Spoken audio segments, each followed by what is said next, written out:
When we think of Hercule Poirot, we often picture him in a drawing room, surrounded by tea sets and suspicious relatives, methodically picking apart a family secret.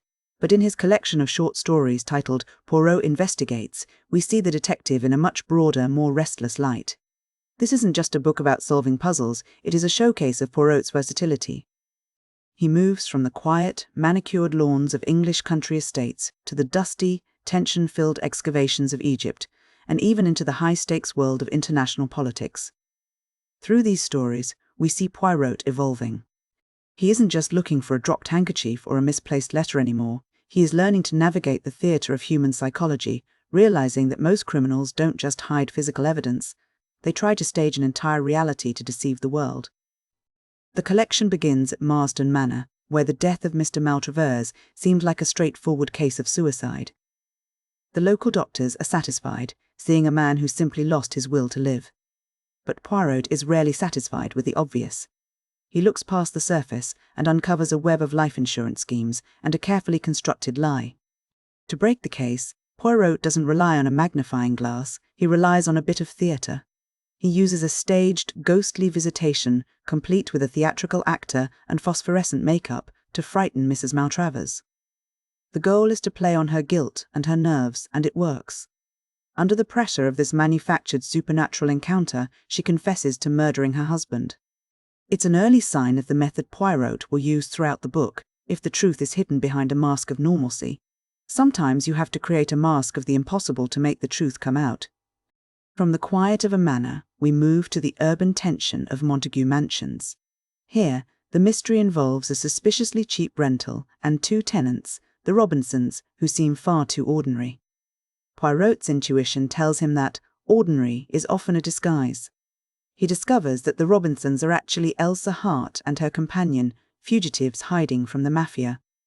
The resolution of this case is quite physical. Poirot discovers that stolen goods have been cleverly hidden inside a velvet cat.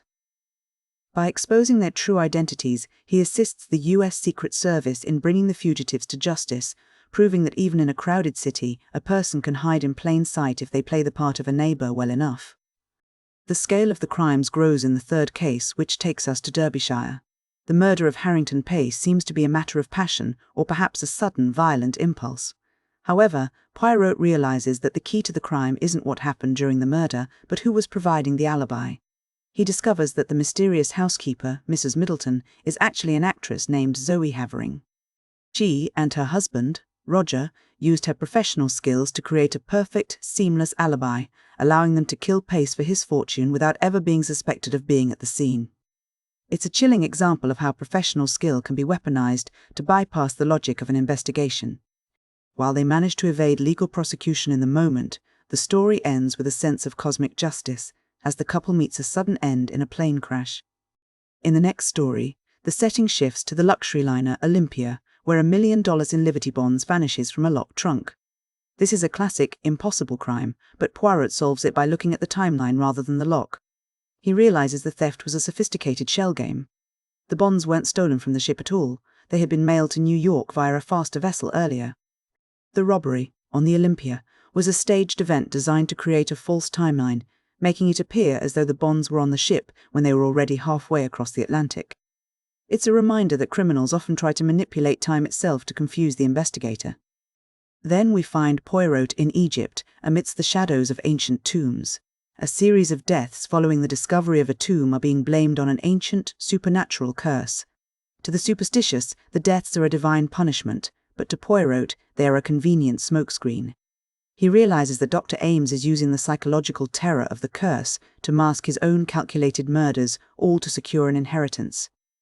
The tension peaks when Poirot himself becomes a target. He survives a poisoning attempt by a quick-thinking swap of his tea, and he eventually corners the doctor, bringing the supernatural mystery crashing down into the realm of cold, hard murder. The stories continue to move through different social spheres, such as the case in Brighton involving a stolen pearl necklace. A necklace is reported missing from a locked drawer, a theft that seems almost impossible. But Poirot realizes the theft was a ruse involving an imitation necklace. He doesn't just look for a thief, he sets a trap using a fingerprint card, which allows him to catch a professional thief who was posing as a member of the household staff. It's a victory of forensic observation over the cleverness of a professional criminal. The stakes reach a global level in the political thriller involving the kidnapping of a prime minister. While the world is gripped by the fear of a massive German conspiracy, Poirot sees a much smaller, more human deception.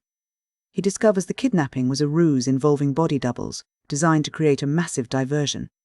The Prime Minister wasn't being held by foreign agents in a dark dungeon, but was actually being held in a house in Hampstead. This case highlights a recurring theme in the book, the gap between the massive, terrifying event the public perceives and the much smaller, more calculated reality that is actually happening. We also see Poirot dealing with the concept of disappearance in the case of the banker, Mr. Davenheim. The man seems to have vanished into thin air, but Poirot realizes that Davenheim has staged his own disappearance to escape financial ruin.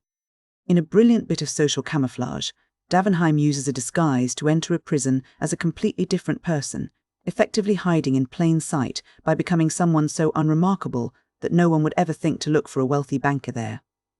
The final case, involving Count Foscatini, is perhaps one of the most meticulously staged illusions in the collection. The Count is found dead in a room that looks like the site of a lively dinner party. However, Poirot notices that the dinner table is too perfect.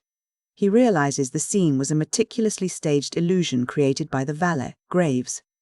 Graves had eaten the food and staged a dying phone call to create a false timeline, making it appear as though the murder happened much later than it actually did.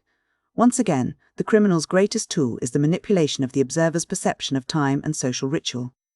Finally, we see a more personal, psychological test in the story of Violet Marsh.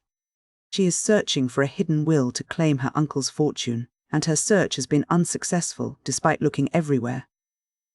Poirot's solution is not to search more thoroughly, but to think differently.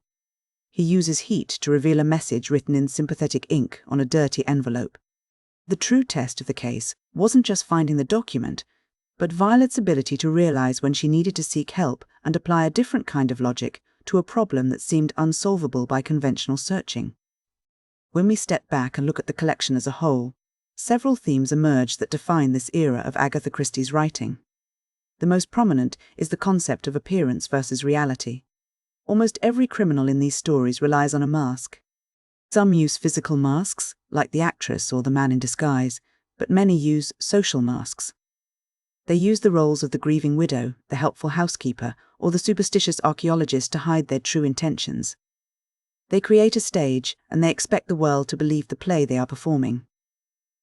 This leads into another major theme, the exploitation of superstition. Whether it is an ancient Egyptian curse or a ghost in a manor, criminals often use irrational fears to mask logical, calculated crimes.